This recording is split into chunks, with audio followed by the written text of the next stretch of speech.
కానీ మీ చుట్టూ ప్రపంచంలో చాలా చూసుంటారు కదా మీరు.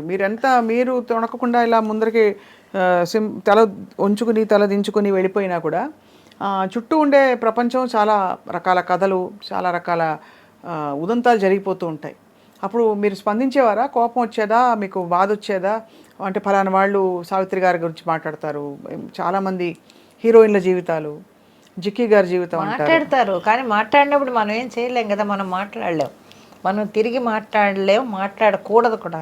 నోరు మూసుకొని ఊరుకున్నంత ఉత్తమం లేదనుకుంటాను నేను. ఎందుకంటే దానివల్ల ఇంకా లేనిపోయిన తలకాయ నొప్పులు. అనవసరంగా ఎందుకు మాట్లాడతారు, అనవసరంగా ఎందుకు వీళ్ళందరూ ఇలాగ లేని అన్నీ బయటికి లాగుతారని బాధపడతాను. నాలో నేనే బాధపడతాను తప్ప అది ఇంకొకరితో పంచుకోను నేను ఎప్పుడూను. ఎందుకు వీళ్ళకి అయిపోయింది, జరిగిపోయిన దాని గురించి వీళ్ళు మళ్ళీ తవ్వుకుంటారు ఎందుకు అనుకుంటాను తప్ప నేను ఇంకెవరితోటి దాని గురించి డిస్కస్ చేయను అసలు నేను. ఇప్పుడు మీరు అవుట్‌డోర్‌కి వెళ్ళినప్పుడు ఎలా హ్యాండిల్ చేసేవారమ్మా మీరు? వేరే ఊరికి వెళ్ళినప్పుడు షూటింగ్స్‌కి అలా ఉండేవి కదా, చాలా సందర్భాలు ఉండుంటాయి కదా. మరి పిల్లలు ఇంట్లో, మీ వారు ఆయన ఎక్కడ ఒప్పుకొని పంపించేవారు? పంపించేవారు. అంటే చాలా చోట్ల పెళ్ళైన వాళ్ళకి ఈ ఫెసిలిటీ ఉండదు. అంటే ఇంట్లో భర్తలు చెప్పలేం కదమ్మా, కొంతమంది వద్దు అక్కర్లేదు అనొచ్చు. కానీ ఆయన గొప్ప మనసు అయింది. మిలిటరీ అయినా కూడా మా ఆయన ఇదిగానే ఉండేవాడు, హ్యాపీగానే అవుట్డోర్లో వెళ్ళి వచ్చేసేదాన్ని. కాకపోతే నాకు వచ్చిన కంపెనీలు అన్నీ మంచి మంచి కంపెనీలు, విశ్వనాథ్ గారి కంపెనీ కానీ, జంధ్యాల గారు కానీ, ఇలాంటి కంపెనీల వల్ల ఏమవుతుందంటే ఒక డిసిప్లిన్ ఉంటుంది. అవుట్డోర్ వెళ్ళినా కూడా వర్క్ చేసుకున్నామా, వచ్చామా, మళ్ళీ రూమ్లోకి వెళ్ళామా, అంతవరకే.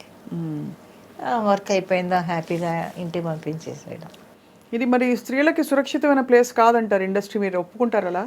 ఏమోనమ్మా, నాకు అంత దూరం నేను ఆలోచించలేదు ఎప్పుడూ.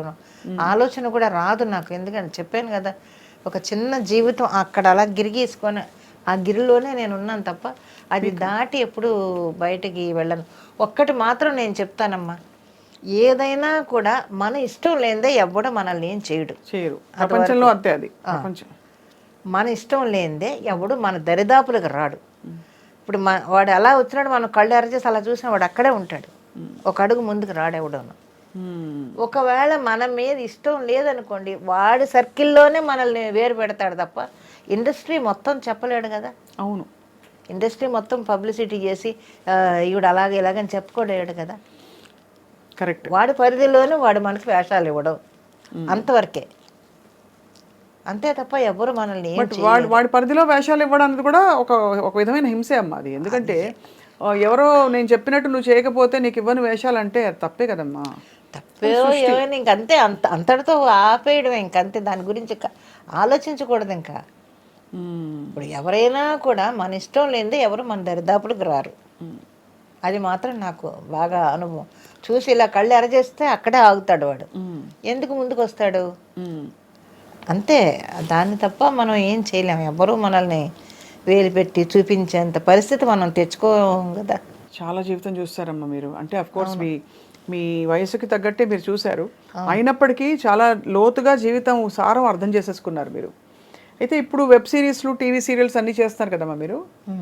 ఏంటి మీకు బాగా హ్యాపీనెస్ ఇచ్చే విషయం ఏంటి? Job satisfaction. మంచి క్యారెక్టర్ వేసాము. అవును, జనంలోకి రోజు వెళుతుంది క్యారెక్టరు. మా పేర్లు, అసలు పేర్లు మర్చిపోయి క్యారెక్టర్ పేర్లతో పిలవడం, అలాగా జనం మమ్మల్ని రిసీవ్ చేసుకోవడం, మంచి మంచి క్యారెక్టర్స్ పడుతున్నాయి. మరి అంకుల్ అమ్మా లేరు, ఆయన పోయి 97లోనే పోయారు ఆయన. అయ్యో, మీరు ఒంటరి అయిపోయారు తర్వాత. పిల్లలతోటే కదా? పిల్లలే నా జీవితం, నా మనవలు, నా మనవరాళ్ళు, వాళ్ళతోటి జరిగిపోతుంది. 97 అంటే చాలా ఏళ్ల క్రితం అమ్మా. 25, 26, 27 ఏళ్ల క్రితం. మరి అప్పటి నుంచి మీరు ఎప్పుడు ఆయన జ్ఞాపకాలా మీకు? ఉంటాయి జ్ఞాపకాలు. అంటే ఎందుకంటే 15వ ఏట ఆయనతో ప్రయాణం మొదలు పెట్టారు. ఎలా చనిపోయారమ్మా? ఇది షుగరు చనిపోయారు. చాలా బాధాకరం, కష్టం మీకు. తర్వాత ఎలా మిమ్మల్ని మీరు సంభాళించుకుని ఇంకా జీవితంలో కొత్త? మీరు నమ్మరు, ఆయన చనిపోయిన 5వ రోజున నేను ఇక్కడ షూటింగ్కి వచ్చాను హైదరాబాద్కి. వర్క్ ఇది చేయలేం కదా, మోహన్ బాబు గారి సినిమాకి 5వ రోజున. వర్కే కదా, వర్క్ సఫర్ చేయలేం మనం. మనకు బాధ ఉందని చెప్పి వర్క్ సఫర్ చేయలేం కదా. అవతల ఇంతమంది కాంబినేషన్. 5వ రోజునే వస్తే గబుక్కుని మా తమ్ముడు వైఫ్ బయలుదేరే రోజున అలా వెళ్ళకూడదని ఇంటికి తీసుకొని వెళ్ళి ఒక చీర పెట్టి అప్పుడు పంపించింది. వాళ్ళు దేని గురించి ఎప్పుడూ ఆలోచించలేదు, ఏదో జరిగిపోతుంది. కష్టం వచ్చిందా కాసేపు అలా కూర్చొని కళ్ళు మూసుకొని కాసేపు ప్రేయర్ చేసుకుంటాను. నేను ఫస్ట్ చేసుకునేది ప్రొడ్యూసర్లు అందరూ బాగుండాలి అనుకుంటాను నేను. ఎందుకంటే ప్రొడ్యూసర్ లేదే మనం లేము. సో డెఫినెట్గా మంచి ప్రతి ప్రొడ్యూసరు హ్యాపీగా ఉండాలి, అతని కింద ఇన్ని కుటుంబాలు బతుకుతున్నాయి కదా అని అనుకుంటాను నేను. అందుకని ప్రొడ్యూసర్ చల్లగా ఉండాలని కోరుకుంటాను నేను ఇప్పుడు. ఇంకా మీరు మరి ఇన్ని క్యారెక్టర్ వేసేసారు కాబట్టి వర్క్ సాటిస్ఫాక్షన్ కూడా చూసేశారు, మెమెంటోలో అవార్డులు చూసేశారు, కావాల్సిన వాట్ ఎవర్ డబ్బులు అవి చూసేశారు. ఇప్పుడు మీరు ఎంచుకోండి, మీ క్యారెక్టర్ మీరు రాసుకోండి అంటే ఎవరి పాత్ర వేస్తారు? ఎలాంటి పాత్ర వేయదలుచుకున్నారు? ఎలాంటి పాత్ర అంటే దాన్ని ఉదాహరణకి నేను చెప్తాను, అమ్మని ఎలా చూడాలనిపిస్తుందో. మిమ్మల్ని మంచి ఒక కలెక్టర్, ఒక డడడన్ మెట్టు దిగుతూ ఫాస్ట్గా వచ్చి కాటన్ చీర కట్టుకుని హైనెక్ బ్లౌజ్ వేసేసుకుని అలాంటి క్యారెక్టర్లో అమ్మని చూడాలి నాకు. అది మీ ఆలోచన.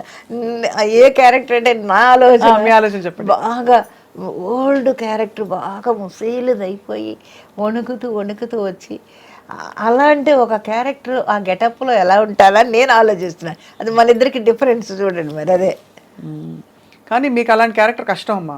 మీరు ఎందుకంటే ఎప్పుడు యంగ్ ఎవర్ గ్రీన్ డైనమిక్గా కనిపిస్తారు. మీ వయసుకి మీకు అసలు సంబంధం లేదు, అలా ఉన్నారు మీరు. కాబట్టి ఆ క్యారెక్టర్ అఫ్కోర్స్ నటిస్తారులేండి, కానీ చెప్తున్నాను. కానీ మీరు మంచి డైనమిక్ రోల్స్లో ఇంత ఇండిపెండెంట్ అమ్మా. ఫస్ట్ థింగ్ ఈ తరం నేర్చుకోవాల్సింది మిమ్మల్ని చూసి, మీరు ఆ తరానికి సంబంధించి కూడా ఎంత ఇండిపెండెంట్ డెసిషన్స్ తీసుకున్న డెసిషన్కి కట్టుబడి ఉన్నారు. పారిపోలేదు కదా, కష్టం రాగానే అమ్మో పిచ్చి పని చేశానే ఎందుకు వచ్చాను దేవుడు అని వెళ్ళిపోలేదు. ఎంత కష్టం వచ్చినా అక్కడే నిలబడి పోరాడారు, అత్యాసలకు పెట్టుకోలేదు. ఎన్ని విషయాలు నేను నేర్చుకోవాల్సినవి మీ లైఫ్ నుంచి. అండ్ ఎప్పుడు ఏది మరీ టూ మచ్గా డీప్గా వెళ్ళిపోయి చేయలేదు. సరే, ఒక జీవితాన్ని నమ్ముకున్నారు, దాన్నే మీ లైఫ్గా మార్చుకొని మీరు ఇప్పుడు అదే భక్తిలో ఉన్నారు మీరు. సో ఎంత గొప్ప విషయం అమ్మ. మీ వంటకాలు చాలా బాగుంటాయి, చూశాను. ఎవరు నేర్పించారు మీకు వంట? ఎవరు నేర్పించలేదు, నేను ఇంట్లో చేసుకోవడమే. మీ బెస్ట్ రెసిపీ ఏంటి చెప్పండి? నేనేం చూశానంటే పప్పు చూశాను ఆ మధ్య, ఇంకేంటి పులిహోర ఒకటి లాంటిది ఒకటి పెట్టారు, అది చాలా బాగుంటుందండి ఓయ్ అని గలగల మాట్లాడుతూ ఇలా చేయండి అలా చేయండి అని. జనాలకు అది ఒకటి నచ్చింది. అంటే న్యాచురల్గా మామూలుగా మన ఇంట్లో చేసుకున్నట్టే చేస్తారండి మీరు, గబగబాను ఇవన్నీ ఉన్నాయి అన్ని పెట్టండి ఇన్ని పెట్టండి ఈ కొలతలు అవి ఉండవు అని అంటుంటారు. సోదు ఉండదు అసలు. అంటే మామూలుగా ఏదో ఎక్కువసేపు చూపిస్తారు దాని గురించి చెప్పి అలా కాకుండా చూసి వెంటనే ఆకట్టుకుంటుంది. ఆ కూర ఫుల్ వండి ఇది చూసారా ఎంత బాగుందో అని, అదే కమ్మగా ఉడికి రెడీగా ఉందని. అయితే అమ్మ ఇంటికి వెళ్దాం ఒకరోజు భోజనానికి. మనం వచ్చేస్తాం. నా ఇంటికి కాదు, నా రూమ్కి. ఇల్లంటే మళ్ళీ చెన్నై. ఇప్పుడు ఇక్కడే ఉన్నారమ్మా హైదరాబాద్లో? అంటే ఇవాళ పొద్దున్నే వచ్చాను ఊరి నుంచి. ఓకే, వచ్చి చెన్నై గ్యాప్ ఉంటే చెన్నై వెళ్ళిపోతాను. ఇక్కడ ఉండను నేను, షూటింగ్ లేకపోతే చెన్నై వెళ్ళిపోతాను. ఇప్పుడు ఎన్ని రోజులు వర్క్ ఉంటుంది మీకు పర్ మంత్? ఉంటుంది, షూటింగ్స్ ఉన్నాయి కదా. అందులో ఈ మధ్య ఎక్కువ ట్రావెల్ చేయలేకపోతున్నాను నేను. అందువల్ల షూటింగ్ ఒక 4-5 రోజులు గ్యాప్ ఉన్నా కూడా నేను వెళ్ళటం లేదు. పిల్లలు కూడా పెద్ద పిల్లలు అయిపోయారు, ఎవరి జాబులు వాళ్ళు పరుగులు పెడుతున్నారు. పొద్దుట్లు ఏం చేస్తారమ్మా పిల్లలు ఇప్పుడు? వర్క్ చేసుకుంటున్నారు అందరూ. మా పెద్ద మనవాడు షిప్లో ఇంజనీరు ఒకడు, ఇంకొక మనవడు చెన్నైలోనే వాడు ఇంజనీరు. నా మనవరాలు టీచరు, తను ఫ్రెంచ్ టీచరు, సింగపూర్లో ఉంటుంది. ఇంకొక అమ్మాయి పోర్ట్ కంపెనీలో వర్క్ చేస్తుంది. ఇప్పుడు చిన్నది ఎగ్జామ్, ఇవాళ ఎగ్జామ్ రాస్తుంది, దానికి జాబ్ కూడా వచ్చేసింది ఆల్రెడీ. అందరూ ఆ ఘనత అంతా జానకమ్మదే. ఏముంది, దేవుడు ఉన్నాడు వెనకాల. ఎంతమంది పిల్లల్ని సెటిల్ చేశారమ్మా, మాట్లాడారు చెప్పండి. అంటే మీలోని స్త్రీత్వం ఎక్కడా కోల్పోకుండా మీరు ఒక పురుషుడిలాగా నడిపించారు ఇంటిని. అంటే మనం మామూలుగా అదే కదా చెప్తారు మనకి చుట్టూ, కానీ ఎక్కడా మీరు పొందిగ్గానే ఉన్నారు. ఎక్కడా డామ్ డూమ్ డిష్ అని అవేమి ఎక్కువ సాధికారతలు ఏమి చాటుకోకుండా చాలా మామూలుగా. ఇప్పుడు ఎక్కడన్నా నేను బజార్లో కనపడినా ఎవరు ఆశ్చర్యపోవాల్సిన పని లేదు. భుజాన సంచి తగిలించుకొని ఆ మధురానగర్ అంతా తిరిగేస్తూ ఉంటాను. కూరగాయలు కొనుక్కుంటూ ఆ షాప్కి వెళ్ళి, లేకపోతే ఇక్కడికి వెళ్ళి, మెడికల్ షాప్కి వెళ్ళి, ఆ మార్కెట్, ఆ మెయిన్ రోడ్లో మార్కెట్కి వెళ్ళి తిరిగేస్తూనే ఉంటాను నేను. అందరూ గుర్తుపట్టి బాగా ఫోటోలు తీసుకుంటూ ఉంటారే. లేదు లేదు, అడగరు. అడిగితే ఇప్పుడు మార్కెట్ కదండి అంటే సరే అమ్మా అని వెళ్ళిపోతూ ఉంటారు. అయితే మామూలుగా చాలా మామూలుగా తిరిగేస్తుంటాను నేను.